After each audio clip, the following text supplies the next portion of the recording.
We're now going to have a look at the triggers. So the triggers are really the brains behind your automation platform. So what triggers do is that they will take a certain event, something happening, and then they will tell the rest of the system to do something else at the most basic level. So this area of the library will give some specific examples of certain trigger types. This first very short introductory video is just giving you an idea of basically how they work.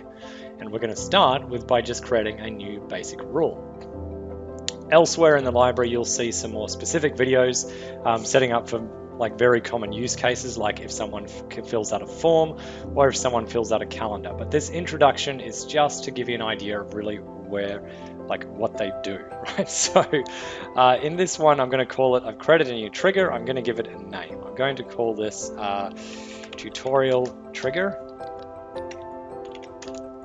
Generally, it's a good thing to name your triggers what they do so that you can easily find it again. So I don't recommend saying trigger A, trigger B, trigger C, because it will make it very difficult to go back and edit your triggers if you ever need to make adjustments. Just like campaigns, triggers won't work if they're in draft status. They will work if they're in active status. So it's a good idea to just turn it on from the beginning if you're ready to go with a trigger. However, if you wanted to set it up but not have it do anything, then of course leave it in draft. In the actions, you will find an option to delete a given trigger or duplicate it. And so again, just reminding that when you duplicate it, make sure that you do exit and come back in to edit the correct version, right? i.e. when you duplicated it, you'll stay in the existing trigger. So I'll just explain what I meant by that in case you haven't seen it in the other triggers. So I'm going to say this is tutorial trigger 1 here, and I'm going to go duplicate. Trigger 1 copy. I put it into my tutorial account and go copy. And you'll see I'm now still in tutorial trigger 1. So if I then wanted to go and edit the copy, I have to go back out and click on this, and now I'm editing the copy. The key is that you don't want to make a copy of it and then accidentally edit the original, if that's not your intent. Okay, so from here, I'm also going to, in this menu, I can delete that copy, and I go back to tutorial trigger 1. So there's basically two sides of a trigger. It's 1, what should trigger the rule, and 2, what actions should follow. So there's two options with the what should trigger. The first one is the name of your system here, and the second one is Facebook. Right, and so when you're using Facebook, that's when you've integrated lead ads. However, that is covered in a specific video about triggers based on Facebook. So we're going to go back and use your platform here, and we're going to choose a trigger. So the options is you can set something to occur when someone is added to a campaign, when someone replies to a specific response from a campaign, when a customer books an appointment themselves, or down here you've got an appointment when any appointment is booked, a change in the stage of a pipeline. So that's like, for example, if someone goes from lead to booked to attended, that's a stage change. Trigger link clicked. So this is one of the advanced features of trigger links, is that you can actually set a trigger to occur off a trigger link. So it's something to clear up right here, is that trigger links and triggers are not related. It's just that there are two things called. So there's trigger links and then there's triggers. So when a trigger link is clicked, you can set a trigger to do something, right? Stale opportunities. What this means is that you can use a time delay. So basically, if someone's been in a certain opportunity pipeline for a given duration, you can trigger an event to happen. Form submitted. So this is a very common one. When someone submits a form, you want a series of actions to be taken. Contact tag, when a tag is added to a contact or when a tag is removed from a contact. Opportunity status changed. So we already talked about stage change. That's like between lead, booked, attended, that sort of thing. But status is we're talking about change from open to won or to lost or to abandoned. A survey submitted, similar to form submitted, but that's when a survey is submitted. Birthday reminder runs off a birthday field. Custom date reminder, similar, but it's off a custom date field. Contact DND, so when they're opted out, when that flag is updated, you can trigger an event as well. And you can now have task reminders as well. So when a task is due, it can trigger a reminder. Okay, so we're going to just do one example here on this video, but then we'll dive into these in more depth in some very specific use cases.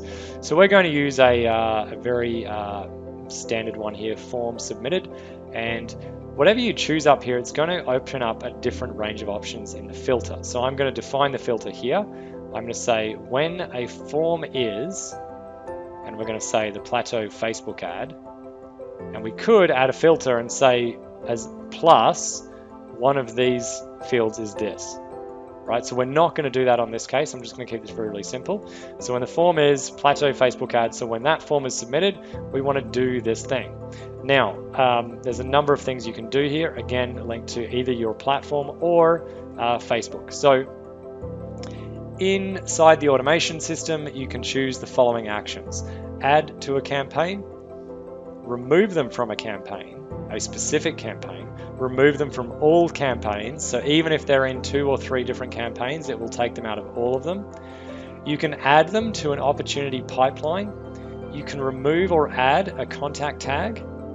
You can send an email or send an SMS. Now, these two here are specifically about notifying members of your team or you, right? So this is different. This is not like in a campaign where you're contacting the lead. This send email or send SMS step is about a notification to you or a team member. Okay, then execute webhook. If you know what webhooks are, then you'll know what that is and you can trigger a webhook to fire. And you can now set a contact to DND. So you can set a trigger if something happens to basically set their status to opt out as a contact so they don't get any more messages. Okay, so in this case, we're going to run a very simple one. We're going to go add to a campaign and we're going to say we're going to add them to a demonstration campaign sequence. If we also wanted to send an email, we could send an email. The from address can be whatever you want it to be. So it could just be you@gmail.com or whatever your business is. And ideally not a Gmail, sorry, and then you want it to go to your notification, right? I just keep saying Gmail, but you get the idea. So it'll go from and to, and you see how this is not, you can put a custom value in here. So if you have your notification settings set in your settings area as a custom value, you can put this in here. I might actually just show you that right now. So let me just save this email so we don't lose it. We'll go into settings and I'll show you something you can do here. So within your custom values in settings, see how we've got best email contact? You might actually choose to use that. So I can actually copy that bit of text there about that key, and then I can go back to my trigger and I can send this email to that email, right? So that will actually work there. Note, if you're doing this for an SMS and you're using that custom values here, when you add a custom value as the phone number, you will need to put the dialing code in, right? So whatever your country is, so say it was the United States, it would be +1 and then the number. If it was Australia, it would be +61, then the number, and so on, right? So you need to put in the full dialing code if you're using a custom value. I'll give you an example, notification SMS. So if I was sending it to Australia, for example, I would put that like that, right? Because if I just did that, same for the US, say it was like 252 something, I'd have to make it +1 and then the rest of the number. Okay, so that's just for if you were doing doing this, and I was going to copy this and have this within my triggers as a send SMS like that. We'll make sure you don't have that space in there, then that will work. Again, it's always a good idea to test these things. Once you put your message in, test message, whatever, save SMS. You can send a test SMS, but that's actually sending to oh yep, that will actually send to that, right? So you can then check that that actually worked, right? So that's how you would do that. Same, you can do the same thing with email. Okay, but again, I'm just giving you an overview in this email of what triggers are. From here, what you can do is look through the library here for a trigger that's closest to what you want to do. So for example, there'll be a video specifically to triggers related to appointments, and there'll be a video specific to triggers from forms. Okay, so this is not a lot of depth into what you would run the trigger for a form. That'll be in a lot more detail in the next video.